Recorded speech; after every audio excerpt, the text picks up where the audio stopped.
Morrison. Thank you, Chair. Chairman, we are talking about 22 procurement files with contracts valued at over 246 million, not found, appears to have vanished.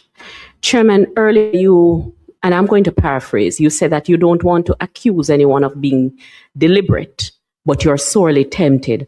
When systems do not work, and when we are seeing that it is like, it's obvious, so why is this not working? When accountability is weak, I'm putting it to you, Chairman, that usually there is someone or entities that are benefiting by the parent function. Chairman, we will hear that a new person is in the post, maybe a new CEO, or we will hear that the practice has discontinued. And this Jumanji series of events, it is becoming even more bizarre and outlandish and outrageous with explanation.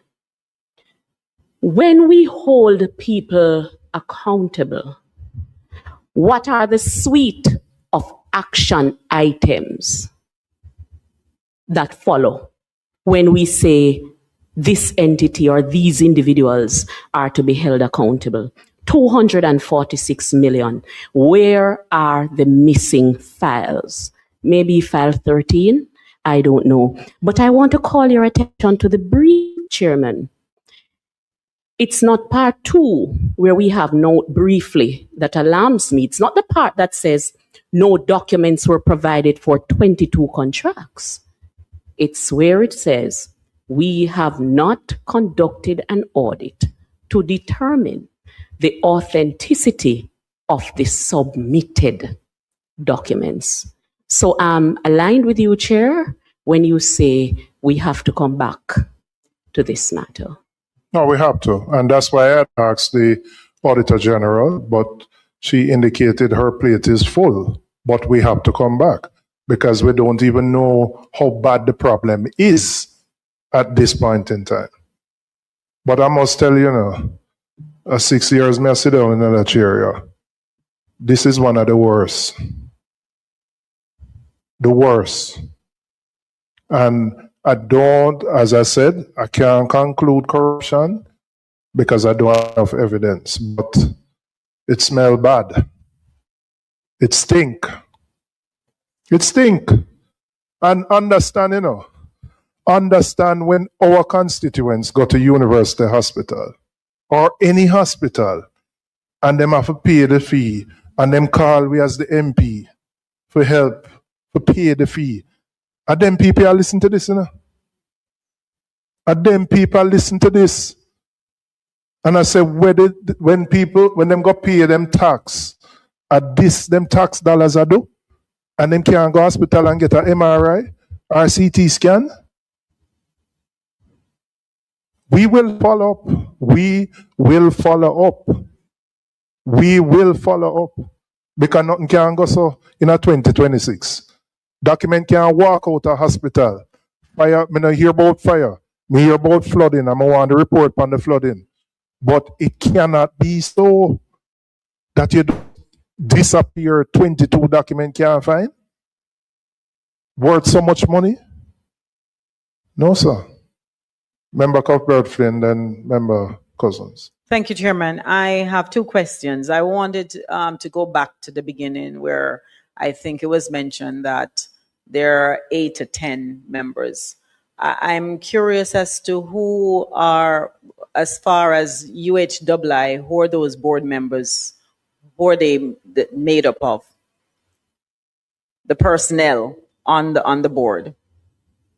The composition of the board.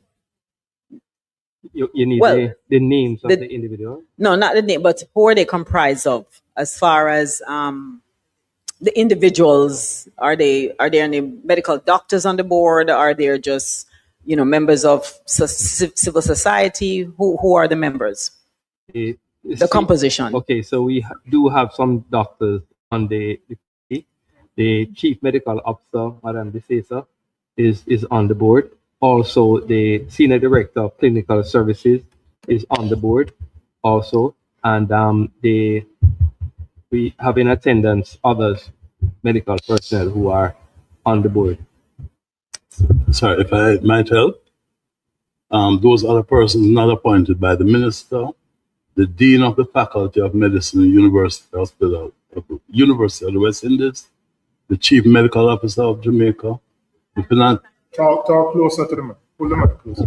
The Dean of the Faculty of Medicine, University of the West Indies, the Chief Medical Officer, who just left here a while ago, the Financial Secretary, the Bursar of the University of the West Indies. From which minister? We only have one Financial Secretary. So it would be her you wanted the appointee. medical people. Oh, okay. The chairman of the Medical Committee, University Hospital of the West Indies. And 4 members elected from time to time by the Council of the University of the West Indies, of whom not more than one shall be a registered medical practitioner. And the minister appoints 8 members, and the 8 members that the minister appoints consist of the following: 3 persons resident in Jamaica, one of whom shall be a registered medical practitioner engaged in private practice, 1 registered medical practitioner appointed on the nomination of Jamaica Medical Association, and 4 persons of whom one at least shall be a woman appearing to the minister to be interested in social welfare generally, or in the welfare and aftercare of patients attending the hospital. Okay, thank you for that.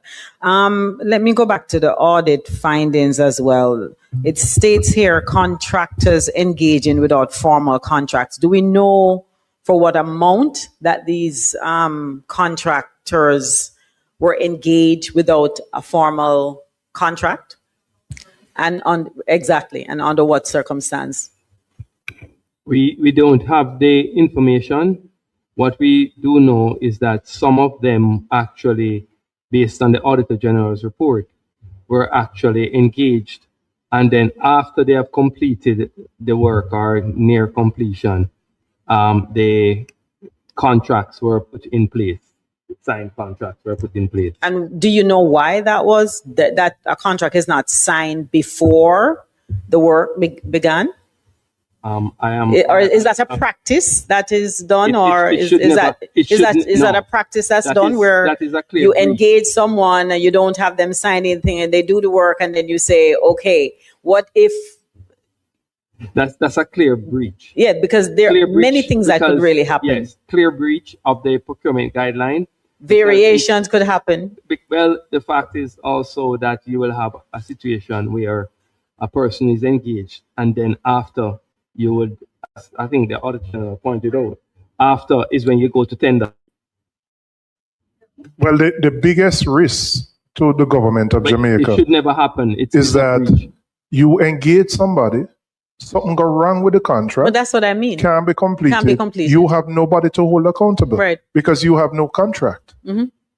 So if it works, the person could have done the thing incorrectly. They could have made an error. You have nobody to hold accountable. And do we know how many? I also am curious. So approximately how many of these contractors were engaged without a contract? I think if you don't have that with you, we would love to get that information as well, to say there were 100 contractors that were engaged without a formal contract. I would want to know that. Yes, and the circumstances. If you don't have that, we would need that as part of the report. The breakdown of the individual contractors, the service that they are providing, and the amounts that were paid. Well, we will be able to provide what we can find, and the information that is available that fits into that category. Because I'm going to say to you that there may be circumstances where this has happened, but the information that we have in front of us is showing, otherwise.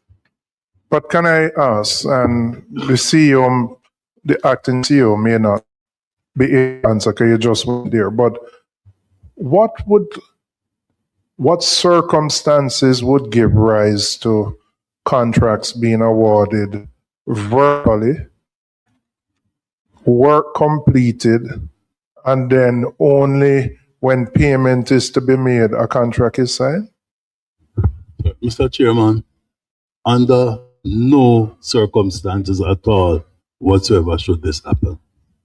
Under no circumstances, even in case of emergencies, there are procedures that deal with that. Under no circumstances, sir, should that happen. All right.